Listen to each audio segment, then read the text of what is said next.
बिस्मिल्लाहिर्रहमानिर्रहीम। अस्सलाम वालेकुम नाज़रीन, इन्फॉर्मेटरी दुनिया में खुशामदीद। सहर यानी जादू कायनात की सबसे बड़ी सच्चाई है जिसे अब भी ज़्यादातर लोग नहीं मानते, लेकिन ये बहुत बड़ी हकीकत है क्योंकि दोनों आलम के सरदार मोहम्मद मुस्तफ़ा सल्लल्लाहु अलैहि वसल्लम पर भी सहर का असर हुआ था और जादू का इलाज सूरह फलक और सूरह नास में है, जो हर किस्म के जादू से निजात का ज़रिया है। अगर कोई हमारी तारीफ़ करता है तो हमें अच्छा महसूस होता है, अगर कोई बुराई करता है तो बुरा महसूस होता है। यानी अल्फाज अपना असर करते हैं। जिस तरह किसी के हाथ उठाने से हमें तकलीफ़ पहुंचती है, इसी तरह अल्फाज भी अच्छी बुरी तासीर रखते हैं। जादू की कई किस्में हैं। बाज़ में अल्फाज की हेर फेर की जाती है। कुरानी आयात जो इंसान की निजात का ज़रिया है, उन्हें उल्टा लिखा जाता है। नाउज़ुबिल्लाह, हर लफ्ज़ के अलग अलग मानी होते हैं। अल्फाज बदल दिए जाएं तो उनकी तासीर भी बदल जाती है। अच्छे बुरे अल्फाज हर इंसान पर असर करते हैं। जादू हकीकत है और इस हकीकत से निमटने के लिए सुबह शाम सूरह फलक और सूरह नास की तिलावत की जाए। इंशाअल्लाह जादू का असर ज़ाया हो जाएगा। नमाज़ पढ़ें, कुरान मजीद की तिलावत करें, अपनी हिफाजत खुद करें, अल्लाह के सिवा किसी का डर दिल में ना रखें। कुरान सुन्नत की रोशनी में अपना इलाज खुद करें। ज़रूरत हो तो किसी बुजुर्गाने दीन से रहनुमाई हासिल करें। जाली पीरों के चक्कर में पड़कर अपनी दुनिया और आखिरत को बर्बाद मत करें ना और अपने घर वालों का ख्याल रखें। नाज़रीन, इसके अलावा पिछले दिनों सोशल मीडिया पर कुछ तस्वीरें वायरल हुई थी। तस्वीरों में सबसे पहली तस्वीर किसी के बालों की थी। यानी जादू सबसे ज़्यादा बालों पर होता है। खुदारा अपने बालों को संभाल कर रखे, किसी ऐसी जगह पर मत फेंके जहां से लोग उन पर आसानी से जादू कर सकें। नाज़रीन, सिर्फ यही नहीं, बहुत सी तस्वीरें ऐसे मियाँ बीवी की थी जिनको अलग करने के लिए किसी ने उन पर जादू करवाया हुआ था।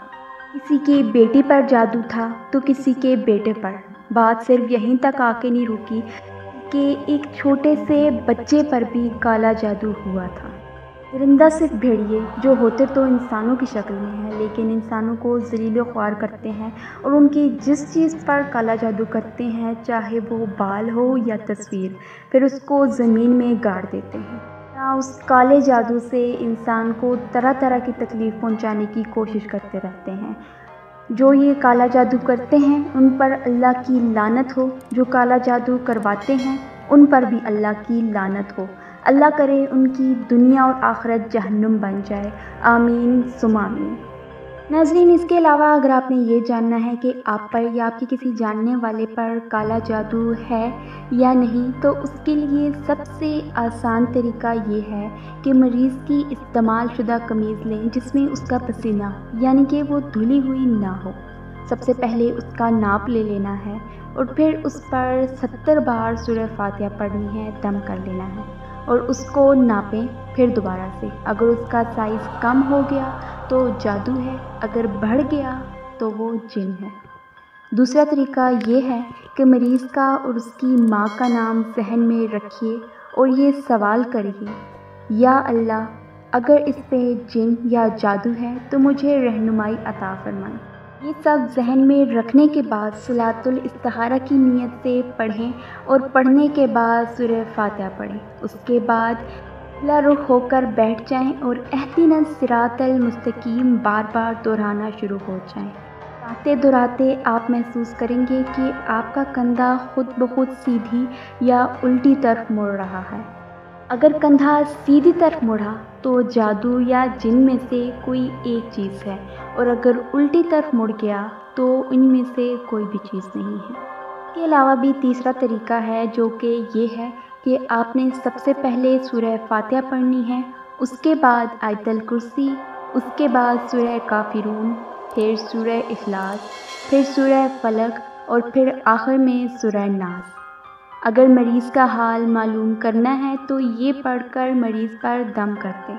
अगर मर्ज़ बढ़ जाए तो आसेब या जिन है, अगर कम हो जाए तो वो जादू है, और अगर मर्ज़ वैसा ही रहे तो बीमारी है।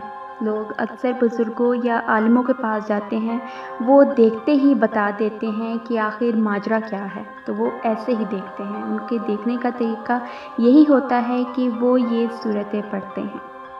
تو ناظرین، آپ کو آج کی ویڈیو کیسی لگی کمنٹ میں اپنی رائے کا اظہار ضرور کیجیے گا، اور اگر ویڈیو سے آپ کو کچھ سیکھنے کو ملا تو ہمارا چینل انفارمیٹری دنیا سبسکرائب ضرور کیجیے گا۔